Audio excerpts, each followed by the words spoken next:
आपको मैं यहाँ इस सभा में आपका बहुत स्वागत करती हूँ और आपके प्रति आभार प्रकट करती हूँ कि आप यहाँ आए हैं मेरी बातों को सुनने के लिए। श्री अजय लल्लू जी, श्री बाजीराव खाडे जी, श्री अजिताभ अनिल दुबे जी, श्री सुरेंद्र सिंह जी, श्री लाल साहब यादव जी, श्री गिरीश गर्ग जी, श्री जयराम सिंह जी, श्री राहुल राजभर जी, पार्टी के सभी नेतागण जो मंच पे उपस्थित हैं, सभी कार्यकर्तागण, आप सबका भी सभा में बहुत बहुत स्वागत। इसके साथ साथ हमारे प्रत्याशी श्री सुनील राम जी, श्री अजय राजभर जी, श्री लोटन राम निषाद जी, श्रीमती सीमा देवी जी और फरजाना खातून जी, आप यहाँ खड़े हैं मंच पर। आप सबका भी यहाँ इस सभा में बहुत बहुत स्वागत।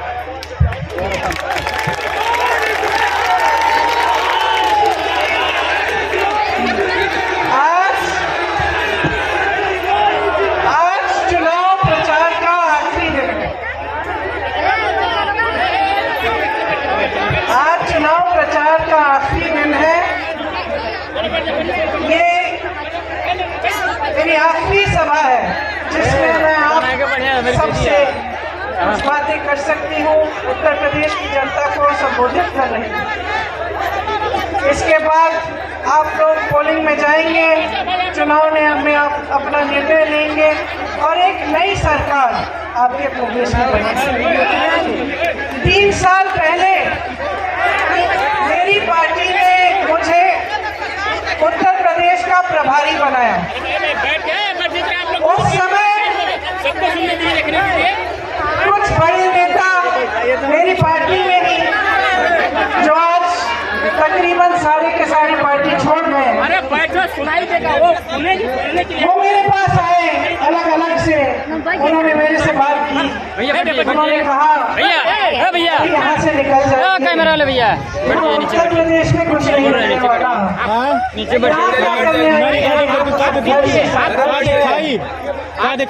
यहाँ कांग्रेस पार्टी तो है ही नहीं, कुछ नहीं कर पाएंगे। आप नेतृत्व से बात करिए, आपको यहाँ से निकाल के कहीं और भेज दें। मैंने अपने भाई से बात की जब उन्होंने मुझे प्रभारी बनाया, तो सुनिए उनकी। मैंने उनसे पूछा कि आपके मन में क्या है। मेरे भाई राहुल गांधी जी उस समय कांग्रेस के अध्यक्ष थे। उन्होंने कहा, देखो प्रियंका, तुम उत्तर प्रदेश जाओ, कितना भी संघर्ष हो तुम काम करना शुरू करो और याद रखो, ये कभी मत भूलो कि तुम्हारा एक ही काम है कि जहां जहां दुख है, जहां जहां पीड़ा है, वहां जाकर जनता के साथ जनता के मुद्दों के लिए कंधा से कंधा मिलाकर जनता के लिए लड़ो।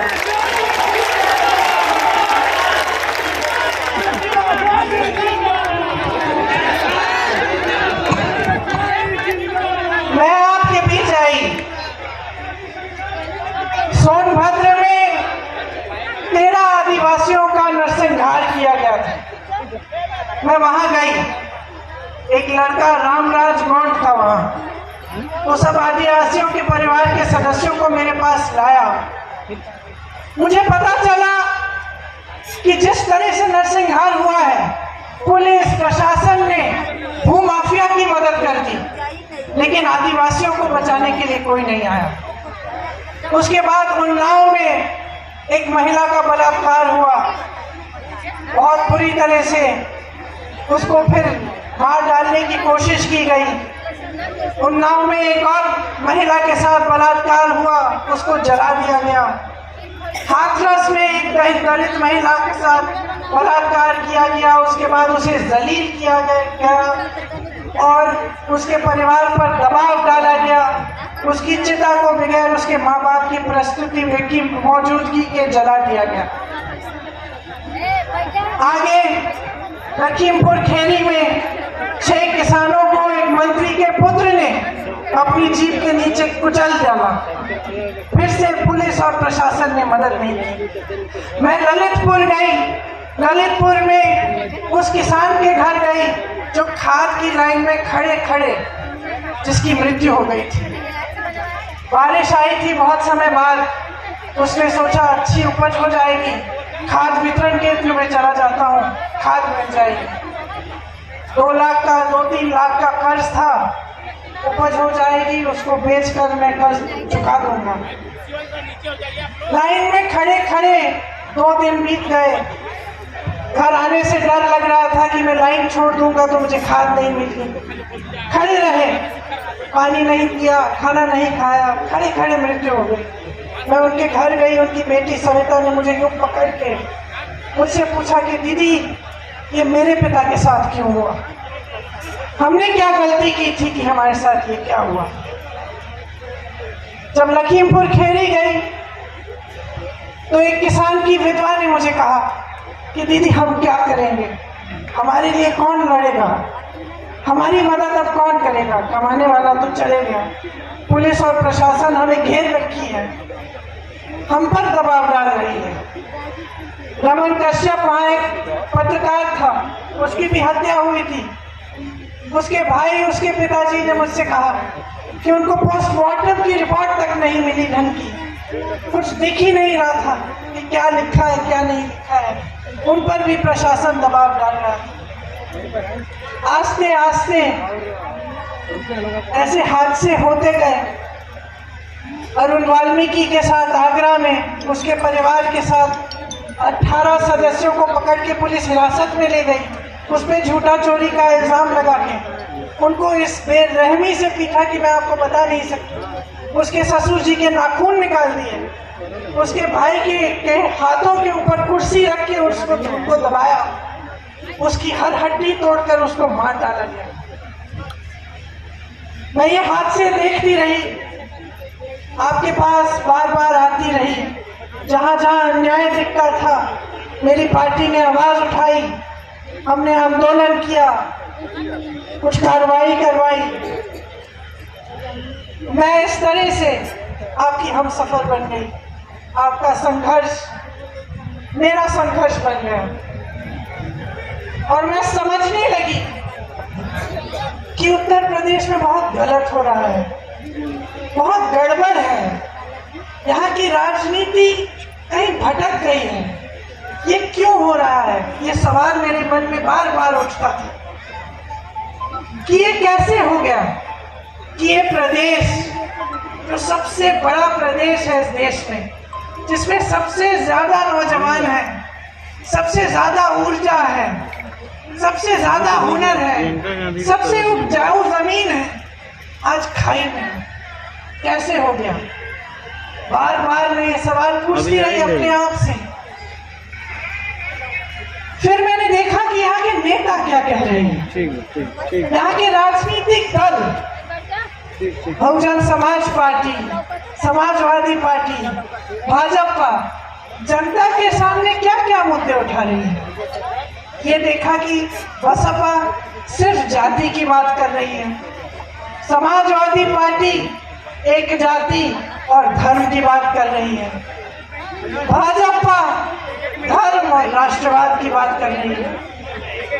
यहाँ समस्याएं बढ़ती चली जा रही हैं, बेरोजगारी चरम पर है, तमाम नौजवान बेरोजगार हैं, भर्ती की परीक्षाएं देते हैं, मेहनत करते हैं, फीस भरते हैं, भर्तियों में घोटाला है, परीक्षाएं रद्द कर दी जाती हैं, एग्जाम कैंसिल होते हैं, कट ऑफ चेंज होता है, उनके करियर बर्बाद हो जाते हैं, 4-5 साल इंतजार करते हैं। मैं किसी गांव में जाती हूँ, किसी शहर में जाती हूँ, नौजवान मेरे बाह पकड़ लेते हैं, कहते हैं दीदी मदद करो, हमारी तो उम्र ही निकल गई, हम नियुक्ति के इंतजार में हम ठहरे रहे, 5 साल निकल गए, नियुक्ति नहीं हुई। दूसरी तरफ मैं देखती हूँ कि सरकार में 12-12 लाख पद खाली हैं, जहाँ से रोजगार आना है वहाँ से रोजगार देने का कोई प्रयास ही नहीं हो रहा है, बल्कि सारे मंत्री आपके सामने, प्रधानमंत्री जी आपके सामने आकर कहते हैं कि उनको मालूम ही नहीं आपकी समस्याएं क्या हैं, कि अचानक चुनाव के समय उनको मालूम पड़ गया कि उत्तर प्रदेश प्रदेश के किसानों की सबसे बड़ी समस्या छुट्टे जानवर की समस्या है। इससे पहले तो उनको मालूम ही नहीं था। सरकार चला रहे हैं, देश में प्रदेश में तमाम जानकारियां हैं, आपको ये नहीं मालूम था कि उत्तर प्रदेश का किसान कितना परेशान है।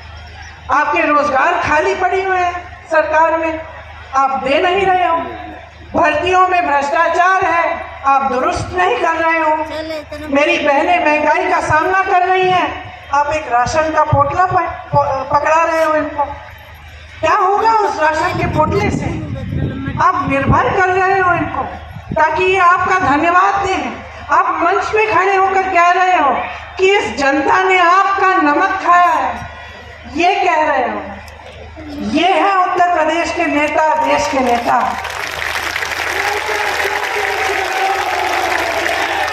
जो सोचते हैं कि एक बुरा राशन पकड़ाकर आपको उस राशन पर निर्भर बनाकर आपसे वोट लेकर सत्ता में रहेंगे, लेकिन आपको सशक्त करने की बात नहीं कहेंगे, महिलाओं की शिक्षा की बात नहीं करेंगे, महिलाओं को रोजगार देने की बात नहीं करेंगे, ताकि आप कभी अपने पैरों पे खड़े न हो, ताकि आप हमेशा के लिए सोचें कि ये जो बोरा राशन मिलता है आपको, ये बहुत बड़ा एहसान हो रहा है आप पर। इसी तरह से नौजवानों, इन नेताओं को सब मालूम हो गया है, ये अच्छी तरह से समझ गए हैं कि वोट और सत्ता धर्म और जाति के आधार पर इनको मिलेगी। इसीलिए आपको कभी नौकरियां नहीं देंगे, आपको कभी रोजगार नहीं दिलवाएंगे, क्योंकि जब तक बेरोजगार रहोगे, जब तक निर्भर रहोगे, जब तक अपने पैरों पे खड़े नहीं होगे, तब तक आपके जज्बात, आपके दुख, आपकी निराशा, आपकी नाराजगी का इस्तेमाल राजनीतिक दल कर पाएंगे। तब तक आपको बहकाना बहुत आसान होगा।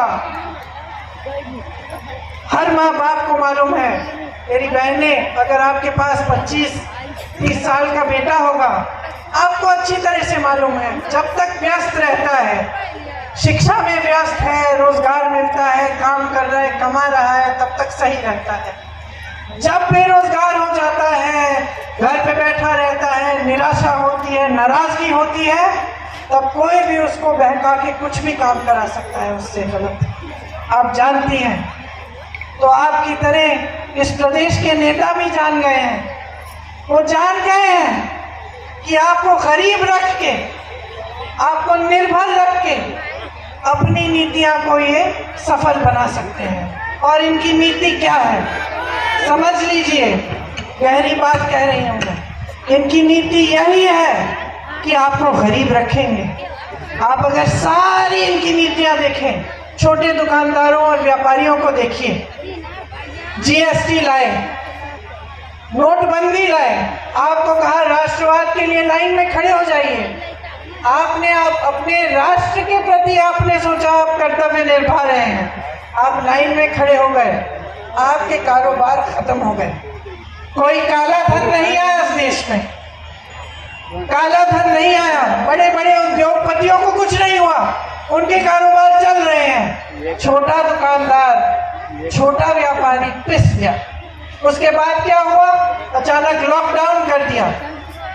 अचानक लॉकडाउन हुआ, बड़ा उद्योगपति वो तो अभी भी फूल फल रहा है, लेकिन लॉकडाउन से जो छोटे दुकानदारों को, छोटे उद्योगपतियों को जो नुकसान हुआ, उससे वो निकल नहीं पा रहे हैं, कमा नहीं पा रहे हैं। इसी तरह से किसानों को लीजिए, तो इनकी नीति क्या थी? नोटबंदी, ये सब, लॉकडाउन, जीएसटी, बड़े बड़े उद्योगपति का फायदा हुआ, छोटे उद्योगपति पिस गए। अब किसानों को लीजिए, किसान मेहनत करता है, मजदूरी करता है, उसके लिए कुछ नहीं किया, उपज का दाम नहीं मिल रहा है। आज आपको यहाँ 1100-1200 रुपए मिलते हैं धान और गेहूं के। छत्तीसगढ़ में कांग्रेस की सरकार 2500 दे रही है इसी गेहूं और धान के लिए।